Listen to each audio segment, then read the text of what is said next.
नमस्कार and I welcome to Sticky Knowledge. दोस्तों, जब से रशिया यूक्रेन के बीच इस युद्ध की शुरुआत हुई है, तब से रूस की कैपिटल मॉस्को समेत दुनिया भर की कैपिटल्स में हजारों लाखों लोग स्टॉप द वॉर की बड़े बड़े होल्डिंग्स लेकर रशिया के अगेंस्ट प्रोटेस्ट करते नजर आए। साथ ही ट्विटर तथा अन्य सोशल मीडिया प्लेटफॉर्म पर कई हफ्तों से हैशटैग स्टॉप द वॉर जैसे एंटी वॉर हैशटैग ट्रेंड कर रहे हैं।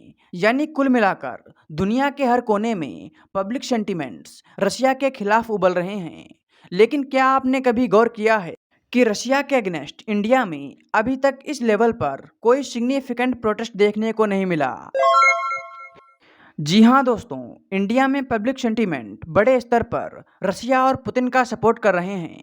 जहां एक तरफ वेस्टर्न कमेंटेटर्स इंडिया को रशिया के खिलाफ न जाने के लिए लगातार क्रिटिसाइज कर रहे हैं, वहीं दूसरी ओर इंडियंस सोशल मीडिया प्लेटफॉर्म पर भारत सरकार के इस डिप्लोमेटिक स्टैंड को बड़े पैमाने पर सपोर्ट कर रहे हैं। वहीं कई वेस्टर्न स्कॉलर्स कहते हैं कि इंडिया का विश्व गुरु बनने का सपना उसकी चुप्पी से बिल्कुल मेल नहीं खाता। कुछ एक्सपर्ट्स आज ये पूछ रहे हैं कि आखिर कब तक ग्लोबल स्टेज पर इंडिया अपने मोरल स्टेचर को बचा पाएगा, कब तक इंडिया यूं ही चुप्पी साध कर रख पाएगा। तो दोस्तों, अब सवाल ये है कि मोरलिटी का लेक्चर देने वाली वेस्टर्न कंट्रीज के क्लेमैक्स जायज़ हैं क्या? उसी से हमें यह पता चल पाएगा कि इंडिया में प्रो रशियन पब्लिक सेंटिमेंट का आखिर क्या कारण है, और तो और ये कितने जस्टिफाइड हैं। तो चलिए शुरू करते हैं आज का डिस्कशन। उससे पहले एक रिक्वेस्ट है, यदि आपने अभी तक चैनल को सब्सक्राइब नहीं किया है तो आप सब्सक्राइब कर लीजिए। दोस्तों, आज के इंडियन पब्लिक सेंटिमेंट को समझने के लिए हमें इतिहास के पन्नों को पलटना होगा। अक्सर ये कहा जाता है कि एक सच्चा मित्र वही है जो उस समय आपका साथ दे जब पूरी दुनिया आपके खिलाफ खड़ी हो। इंडिया रशिया की रिलेशनशिप इस कहावत पर एकदम सटीक बैठती है। हमने पहले भी कई बार देखा है कि किस तरह पहले यूएसएसआर और फिर रशिया ने समय समय पर पूरी दुनिया के अगेंस्ट जाकर इंडिया की सहायता की है। लेकिन वहीं अगर इंडिया और यूएसए के रिलेशनशिप के इतिहास पर गौर करें तो यूएसए का स्टैंड सदैव एंटी इंडिया रहा है। ये तो आप जानते हैं कि इंडिया ने कोल्ड वॉर की शुरुआत से ही अपने लिए नॉन अलाइनमेंट की पॉलिसी को चुना था। यानी कि उसने कोल्ड वॉर में दोनों गुटों में से किसी एक को चुनने से इनकार कर दिया था। जहां यूएसएसआर ने इसे एक अपॉर्चुनिटी की तरह देखा, वहीं दूसरी तरफ यूएसए ने इंडिया को अनफ्रेंडली कहते हुए क्रिटिसाइज किया। शुरुआत में इंडिया यूएसए रिलेशन थोड़े ठीक रहे, लेकिन बुरा दौर तब आया जब यूएसए ने पाकिस्तान को सेक्टो और सेंटो नामक मिलिट्री अलायंस का हिस्सा बना लिया। 1962 में हुए इंडिया चाइना वार ने इंडिया और यूएसए के रिलेशन को एक नया डायमेंशन प्रोवाइड किया।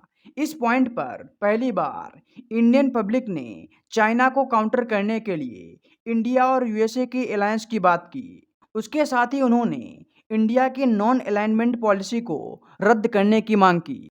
देखते ही देखते जब चाइना का इन्वेजन बहुत ज़्यादा बढ़ गया तो इंडिया ने यूएसए से अर्जेंट मिलिट्री सप्लाई की मांग की। लेकिन अमेरिका ने कोई खास मदद नहीं की, क्योंकि पाकिस्तान ने ऐसा करने से मना कर दिया था। उसको लगता था कि इंडिया फ्यूचर में इन हथियारों का उपयोग उसके खिलाफ कर सकता है। यूएसए की इस रिस्पांस को देखते हुए इंडियन पब्लिक का प्रो यूएस सेंटीमेंट डिक्रीज होने लगा। इसके अलावा 1965 इंडिया पाकिस्तान वॉर में यूएसए ने पाकिस्तान को भारी मात्रा में वेपन्स प्रोवाइड किए। 1970 का दौर इंडिया और यूएस रिलेशन का सबसे खराब दौर रहा। इस दौरान यूएस प्रेसिडेंट रिचर्ड निक्सन और Indian prime minister Indira Gandhi के बीच कई मतभेद हुए। 1971 में इंडिया पाकिस्तान के बीच एक और युद्ध छिड़ गया।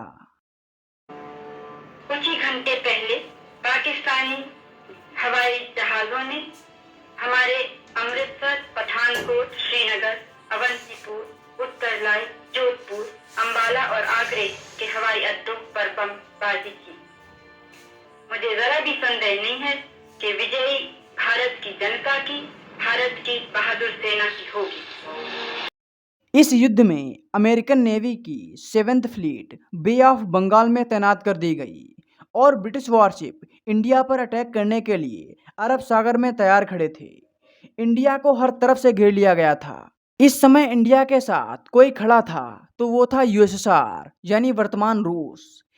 इंदिरा गांधी और रूसी प्रेसिडेंट निकिता क्रुश्चेव ने 8 अगस्त 1971 को Indian Soviet treaty of peace, friendship and cooperation sign की, जिसके तहत यह समझौता हुआ कि इंडिया पर कोई अटैक करता है तो वह रसिया पर अटैक माना जाएगा। इसी के चलते रसिया ने अपना सबसे बड़ा जंगी बेड़ा बंगाल की खाड़ी में भेजा था, जिस वजह से ब्रिटेन और अमेरिका के युद्धपोत को पीछे हटना पड़ा। इसके बाद 1999 में जब इंडिया और पाकिस्तान के बीच कारगिल युद्ध हुआ तो यूएसए ने एक बार फिर इंडिया के पीठ पीछे पाकिस्तान को सपोर्ट किया। इस दौरान यूएसए ने इंडिया को अपना जीपीएस सिस्टम देने से मना कर दिया था। हालांकि तब भी भारत यह युद्ध जीत गया। अगर यूएसए ने जीपीएस सिस्टम प्रोवाइड करा दिया होता तो इंडिया को इतनी कैजुअलिटीज नहीं होती। इसके अलावा 1974 और 1998 में जब इंडिया ने अपने न्यूक्लियर टेस्ट कंडक्ट किए तब अमेरिका ने इंडिया पर सबसे सीवरेस्ट सैंक्शंस की बौछार की। वहीं रशिया ने डिफेंस और इकोनॉमिक टाइज के साथ साथ इंडिया का इंटरनेशनल स्टेज पर सदैव हाथ थामे रखा है। चाहे वो कश्मीर का इशू हो या आर्टिकल 370, गोवा का इंडिपेंडेंस हो या फिर इंडिया का फर्स्ट न्यूक्लियर टेस्ट, रशिया ने हर बार यूएनएससी में वीटो पावर का इस्तेमाल करते हुए इंडिया का सपोर्ट किया है। इसके अलावा G20, ब्रिक्स, एससीओ जैसे प्लेटफॉर्म पर भी इंडिया को रशिया का पूरा सपोर्ट मिला है। दोस्तों, कोरोना वायरस पेंडेमिक के दौरान जब इंडिया चाइना के अग्रेशन से लड़ रहा था, उस समय यूएसए ने इंडिया से मुंह मोड़ लिया था। वो रशिया ही था जिसने अपनी डिफेंस सप्लाईज को जारी रखा और चाइना को काउंटर करने में मदद की थी। दोस्तों, हम इस बैकग्राउंड को ध्यान में रखते हुए पब्लिक सेंटिमेंट को बेहतर समझ सकते हैं। दोस्तों, पब्लिक ओपिनियन को समझना कोई आसान बात नहीं होती है। यूं तो इंडिया की 50% से अधिक पॉपुलेशन सोवियत यूनियन के कोलैप्स के बाद जन्मी है। ये उस जनरेशन को बिलोंग करती है जब यूएस और इंडिया के रिलेशन कोल्ड वॉर एरा के कंपैरिजन में एक पॉजिटिव टर्न लेने लगे थे। आज इंडिया की अधिकतर पॉपुलेशन अमेरिका और वेस्टर्न कंट्रीज से प्रभावित है, लेकिन इन सबके बावजूद पब्लिक के सेंटीमेंट को ध्यान में रखते हुए हम यह कह सकते हैं कि popular culture, similar political system public sentiment को किसी देश के फेवर में मोड़ने के लिए काफ़ी नहीं है। भले ही आज इंडिया और यूएसए के रिलेशंस बेहतर हों, लेकिन इंडियन पब्लिक आज भी अपने इतिहास को नहीं भूली है और नहीं वो ये भूले हैं कि यूएस का अपने एलाइज के साथ कैसा रिकॉर्ड रहा है। हमें याद हैं हेनरी किसिंजर के वो शब्द जिसमें वो कहते थे कि अमेरिका का दुश्मन होना खतरनाक है, लेकिन अमेरिका का दोस्त होना जानलेवा है। इतिहास ने इंडियन पब्लिक को यूएस की हिपोक्रेसी से बहुत अच्छे से रूबरू कराया है। दोस्तों, तो ये था एक एनालिसिस कि क्यों इंडियन पब्लिक का स्टांस सदैव प्रो रशियन रहा है। उम्मीद है आपको ये वीडियो पसंद आई होगी। यदि आपको वीडियो पसंद आई हो तो चैनल को सब्सक्राइब कर लीजिए। धन्यवाद।